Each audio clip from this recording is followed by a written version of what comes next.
Hello. In this video, we're going to explore the Metacrisis and how it relates to internal family systems, or IFS. Most of us already feel it, and maybe we don't have the language for it yet. We are living through what Daniel Schmachtenberger and other experts call the Metacrisis.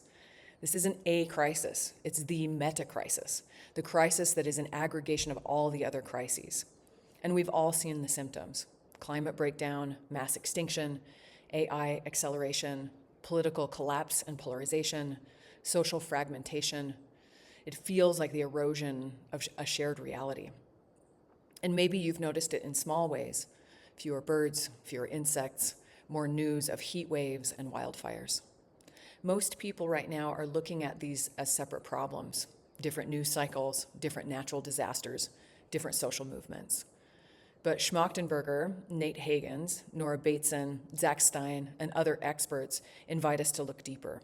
These are not separate fires. This is all one giant fire. And the fire isn't out there. It's built into the very architecture of how we organize ourselves as a civilization. Nate Hagens, the systems ecologist, gives us another frame. We are a superorganism running on 500 million years of stored sunlight. That is fossil fuels. It's like a metabolic engine that has never learned to say, oh, this is enough. Growth for its own sake. It's more the default. The economy we live in right now is a living organism that must consume and consume and consume and grow and grow and grow, or it will die. Many thought leaders accept these premises. We have built a world optimized for short-term wins at the expense of long-term coherence. We have caused external harms with our reactive short-term solutions. And now, as we're all feeling it, the bill is coming due. I want to invite you into something a little different, a different way of thinking about this. Because in internal family systems, or IFS, we understand that you cannot think your way out of a problem created from the vantage point of parts who are disconnected from self. Richard Schwartz, when he developed IFS, noticed something profound.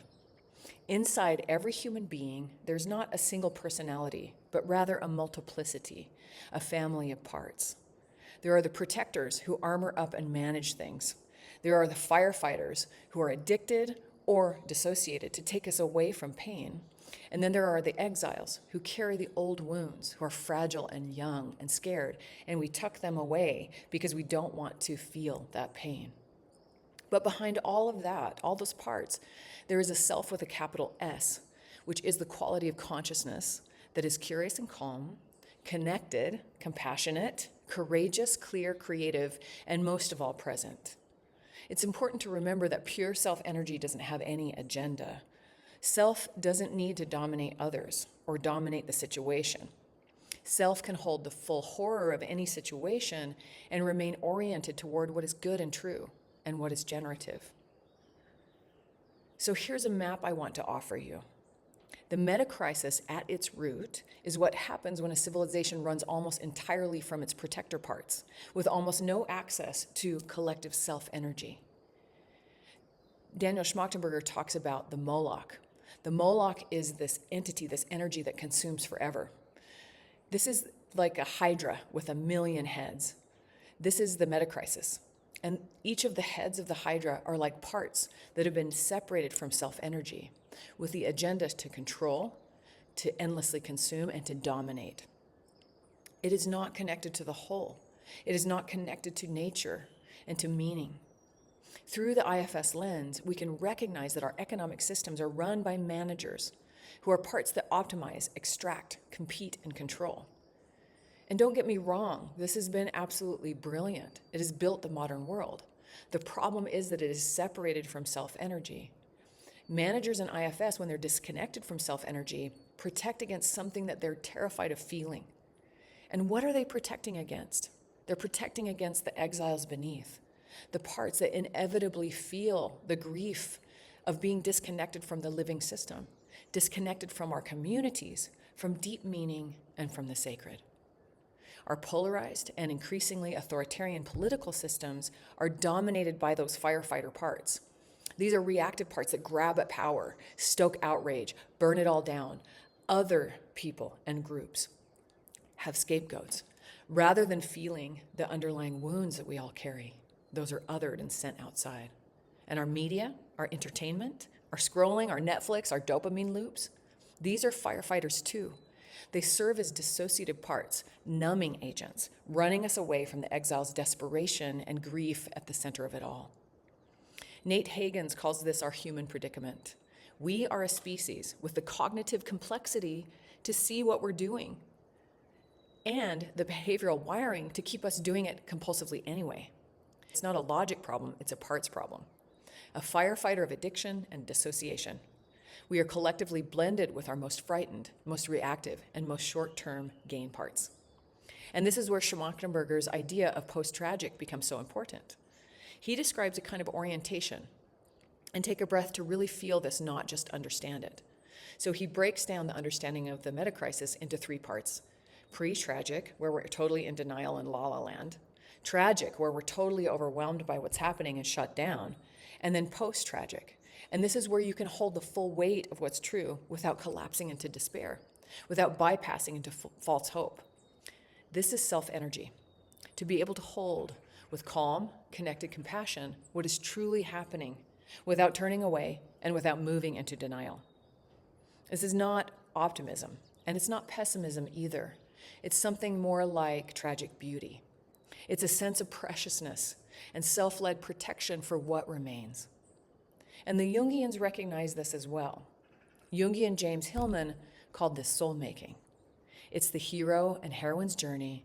It's the descent into darkness, not as a failure, but as an initiation. And psychedelics teach this too. The most profound journeys are rarely the comfortable ones. Sometimes ego dissolution feels like death. Sometimes it is a kind of death. And what emerges on the other side isn't a return to normal. It isn't going back to the way things were. It's stepping into a new relationship with what is real. Post-tragic is that too. It's the place where you've truly metabolized the grief. You haven't pushed it away and you haven't performed it, but you've actually let it move through you. Where you've sat with the exiles who carry the wounds of knowing that we have broken something sacred, that we have taken more than our share, and we have looked away. And from that place, from the grief fully felt, something else becomes possible. It's not fixing and it's not saving. It's right action from a clear interior of self-leadership. In IFS terms, self-led response to a parts-led crisis. Let me say that again. It's a self-led response to a parts-led crisis. When a part of us is running the show, for example, the part that's terrified of civilization collapse, or the part that's furious at corporate greed, or the part that's convinced that nothing matters, so why even try? We act from that place, from that part's limited, frightened, and reactive lens. But when we can unblend, when we can say to the parts, I see you fear, and I see you rage, and I see you despair. I'm not asking you to leave, I'm not trying to kill you or banish you. But right now, I need to act from something larger right now.